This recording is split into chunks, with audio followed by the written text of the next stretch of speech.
Ce mardi 12 septembre au matin, François Hollande était invité au micro de France Inter.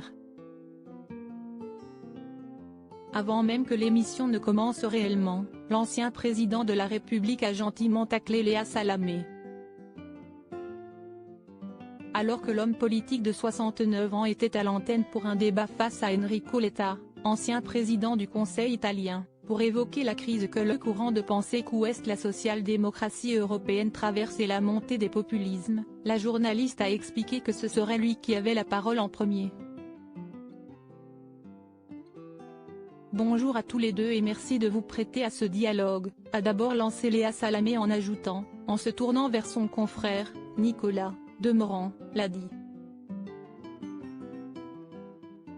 Partout en Europe la social-démocratie est menacée de disparaître, même dans les pays nordiques, qui en furent les bastions.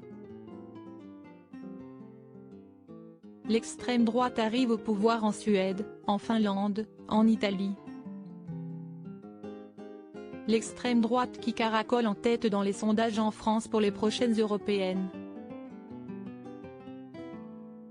La journaliste s'est ensuite adressée au prédécesseur d'Emmanuel Macron en révélant s'être demandé avec Nicolas Demorand, sur le plan protocolaire, à qui donner la parole en premier.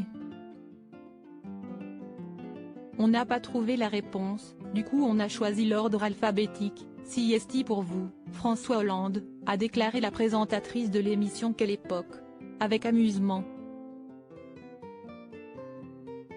Supérieur à découvrir les femmes qui ont compté dans la vie de François Hollande. Une preuve de courtoisie appréciée par Enrico Letta. Le mari de Julie Gaillet a souri devant cette petite anecdote, mais Léa Salamé était décidée à apporter quelques précisions à ce choix réalisé avec son confrère.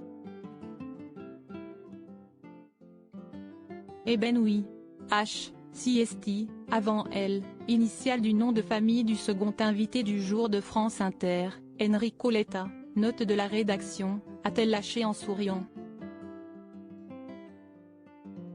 François Hollande a rapidement remis en place, avec humour, l'animatrice télé et radio, en lui assurant qu'il avait compris en proposant autre chose. Par courtoisie, nous pourrions commencer par notre ami italien, a-t-il glissé avec galanterie en laissant donc la parole à son voisin. Article écrit avec la collaboration de 6 médias. Crédit photo, capture écran France Inter.